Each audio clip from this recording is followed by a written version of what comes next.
اعوذ باللہ من الشیطان الرجیم بسم اللہ الرحمن الرحیم۔ سب ویڈیو دیکھنے اور سننے والوں کو السلام علیکم۔ ہمارے چینل کے پیارے ویورز، آج ہم تلاوت کریں گے سورہ یونس کی آیت نمبر 16 اور 17، یعنی کہ آیت نمبر 16 اینڈ 17 انشاءاللہ تلاوت کریں گے ترجمہ کے ساتھ اور تفسیر کے ساتھ۔ تو چلو شروع کرتے ہیں آج کا سبق، لیکن شروع کرنے سے پہلے چینل کو سبسکرائب کریں، بیل نوٹیفیکیشن کو آن کریں تاکہ اگلی ویڈیو آپ کو آسانی سے ملتی رہے، اور ہو سکے تو شیئر بھی کریں تاکہ زیادہ سے زیادہ لوگ دیکھیں، آپ کو بھی ثواب ملے اور مجھے بھی۔ تو چلیں اب شروع کرتے ہیں آج کا سبق۔ اعوذ باللہ من الشیطان الرجیم بسم اللہ الرحمن الرحیم۔ قل، کہہ دو میرے پیارے نبی۔ قل کے میننگ کہہ دو، لیکن میرے پیارے نبی ہم ادب سے کہتے ہیں کیونکہ اللہ تعالیٰ نے محمد صلی اللہ علیہ وآلہ وسلم کو کہا ہے۔ اس آیت میں کہہ رہے ہیں قل لو شاء اللہ، کہہ دو میرے پیارے نبی اگر چاہتا اللہ، ما تلوتہ، نہیں پڑھتا میں اس کو یعنی قرآن کو، علیکم اوپر تمہارے۔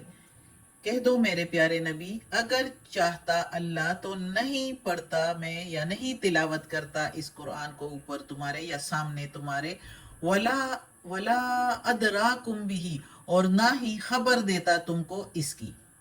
فقد، پس تحقیق، کنفرم بات، لبثتو، رہا ہوں میں یا ٹھہرا ہوں میں، فیکم، تم میں، عمرم من قبلہ، ایک عمر تک اس سے پہلے، یعنی اس قرآن کو تم لوگوں پر پڑھنے سے پہلے ایک عمر تک میں رہا ہوں تم میں سے، فیکم تم میں سے، لبثتو ٹھہرا ہوں، عمرن ایک عمر، من قبلہ پہلے سے۔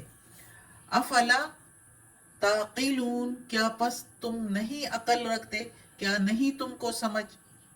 اب اس آیت میں اللہ تعالیٰ کہتا ہے محمد صلی اللہ علیہ وآلہ وسلم کو کہ ان لوگوں سے کہہ دو، یعنی کیا کہہ دو، چونکہ مکہ کے مشرکین جو تھے، مشرکین مکہ، وہ محمد صلی اللہ علیہ وآلہ وسلم پر جھوٹ بولتے تھے۔ اور محمد صلی اللہ علیہ وسلم جب اللہ کا یہ کلام وہی ہوتا تھا، نازل ہوتا تھا، اور لوگوں کو اس کا اللہ کا پیغام سناتے تھے، تو وہ بولتے تھے کہ تم جھوٹ بولتے ہو، یہ تم نے خود گڑھ کے لایا ہے، خود بنا کے لائے ہو اور افطرا باندھتے ہو، اللہ پر جھوٹ باندھتے ہو، نعوذ باللہ۔ وہ لوگ اس طرح کا کہتے تھے۔ تو اس آیت میں پھر اللہ تعالیٰ کہتا ہے کہ اے میرے پیارے نبی ان سے کہہ دو کہ اگر جو اللہ چاہتا، جو اللہ یعنی جو اللہ جو چاہتا ہے وہی میں تمہارے سامنے پڑھتا ہوں، اور جتنا وہ چاہتا ہے میرے ذریعہ سے تو تم کو میں خبر دیتا ہوں۔ میری یہ مجال نہیں کہ میں کچھ زیادہ کر دوں یا کچھ کم کر دوں۔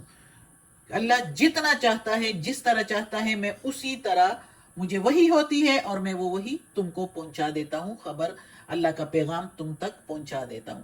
اگر وہ اس کے خلاف چاہتا، یعنی اگر اللہ تعالیٰ اس کے برعکس چاہتا تو میری کوئی مجال نہیں، کوئی طاقت نہیں کہ خود سے اپنی طرف سے ایک کلام بنا کر اس سے منسوب کر لوں اللہ سے، یہ میری ہمت ہی نہیں ہے۔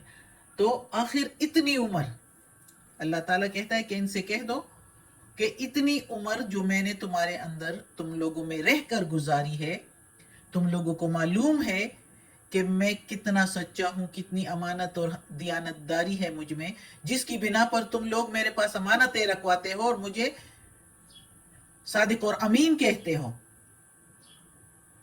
تو اس بنا پر پھر تم لوگ یہ دیکھو نا کہ کتنی عمر، 40 سال تک میں نے تم لوگوں کے درمیان گزاری ہے۔ 40 سال کے بعد، 40 سال کی عمر میں محمد صلی اللہ علیہ وآلہ وسلم پر وحی آنا شروع ہو گئی۔ تو پھر اتنی جو 40 سال کی عمر تم لوگوں میں رہ کر گزاری اور تم لوگوں نے ہی مجھے لقب دیا صادق اور امین کا، تو اب کیا ہو گیا؟ اب تمہاری عقل کہاں گئی؟ وہ سمجھ کہاں گئی کہ ایک بندے نے کبھی جھوٹ بولا ہی نہ ہو اور ساری عمر تم لوگوں کو صادق کہتے ہو، اور اب جب اس نے اللہ کا کلام تم تک پہنچانا شروع کیا تو اب تم کہتے ہو کہ جھوٹ بولتے ہو اس کو، محمد صلی اللہ علیہ وآلہ وسلم۔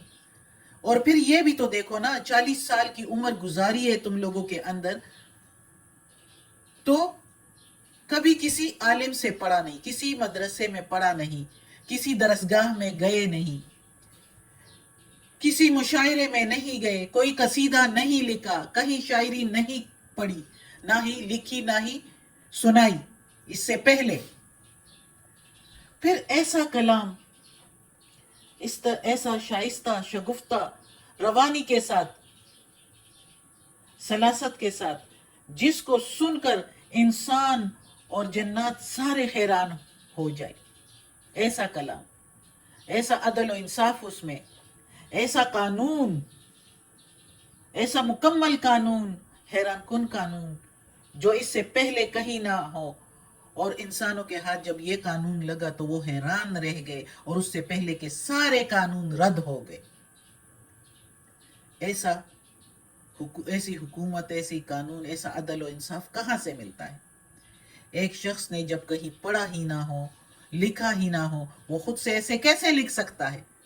اور اتنی عمر تک تمہارے درمیان اللہ تعالیٰ خود قرآن میں لکھ رہا ہے، بتا رہا ہے اپنے کلام میں، قرآن میں. تو ایسا کلام کس کا ہو سکتا ہے؟ کچھ عقل سے کام لو. ان لوگوں سے اللہ تعالیٰ کہہ رہا ہے، ہم سب سے بھی، ابھی بھی جو لوگ نہیں مانتے ان کے لیے بھی ہے. کیا تم عقل نہیں رکھتے؟ کیا تم سمجھ نہیں رکھتے کہ ایسا کلام کون لکھ سکتا ہے؟ کسی انسان کے بس کی بات ہے یہ؟ تو یہ اللہ تعالیٰ مشرکین کو کہہ رہا ہے کہ یہ کلام اللہ ہی کا کلام ہے، کسی اور نے نہیں لکھا، نہ ہی محمد صلی اللہ علیہ وآلہ وسلم نے لکھا، اور نہ ہی اپنے آپ سے سنایا، بلکہ یہ اللہ کی طرف سے ہے، اللہ کا کلام ہے. اگلی آیت میں ہے فمن، پس کون، ازلم ظالم، ازلم ممن افترا، پس کون ظالم ہوگا اس سے زیادہ جو افترا باندھے، علی اللہ، اوپر اللہ کے، کذباً، جھوٹا، جو اللہ پر جھوٹ باندھے، او یا، او کے میننگ یا، کذبا، جھٹلائے، بآیاتہ، اس کی آیتوں کو، یعنی اس کلام کو، جو اللہ پر جھوٹ باندھے اور اس کے کلام کو جھٹلائے، اس قرآن کو. انہو، بے شک وہی، لا، نہیں، یفلح، فلاح پاتے، یفلح المجرمون، نہیں فلاح پاتے گناہگار لوگ، نہیں کامیاب ہوتے گناہگار لوگ. تو اس آیت میں اب اللہ تعالیٰ کہتا ہے کہ اس سے زیادہ ظالم کون ہوگا جو اللہ پر جھوٹ باندھے اور جھٹلائے اللہ کے کلام کو. یعنی یہ اللہ کے کلام کو جھٹلائے کہ یہ اللہ نے نہیں اور محمد صلی اللہ علیہ وآلہ وسلم نے نعوذ باللہ لکھا ہے، اپنے آپ سے کہیں. تو اس جھوٹ باندھنے سے، جو بندہ یہ جھوٹ باندھے تو اس سے ظالم پھر کون ہوگا؟ جو اللہ کے کلام کو جھٹلائے. خوب سمجھ آ رہی ہے کہ ایک بندہ تمہارے اندر 40 سال تک رہا، اس نے نہ پڑھا نہ لکھا نہ کوئی شاعری کی اس سے پہلے، پھر اچانک کیا ہو گیا؟ یہ اللہ ہی کا کلام ہے. اللہ جس کو چاہے اپنا پیغمبر بنائے اور اس کے ذریعے سے لوگوں کو اپنا پیغام پہنچائے. تو اس کو تم لوگ کہتے ہو کہ جھوٹ بولتے ہو، تو پھر یہ بھی جھوٹ ہو گیا، تم لوگوں کا جھوٹ. تم لوگوں نے اللہ پر جھوٹ باندھا اور اللہ کے کلام کو جھٹلایا. اور جو کوئی اس طرح کرے گا، اللہ تعالیٰ کہتا ہے، تو وہ کبھی بھی، وہ گناہگار لوگ ہوں گے اور وہ کبھی بھی فلاح نہیں پائیں گے، نہ اس جہان میں اور نہ آخرت میں. صدق اللہ العظیم. آج کا سبق ختم ہوتا ہے. اللہ ہمیں توفیق دے اس قرآن مجید کا ترجمہ مکمل کرنے کی اور اس پر عمل کرنے کی توفیق دے. صدق اللہ العظیم.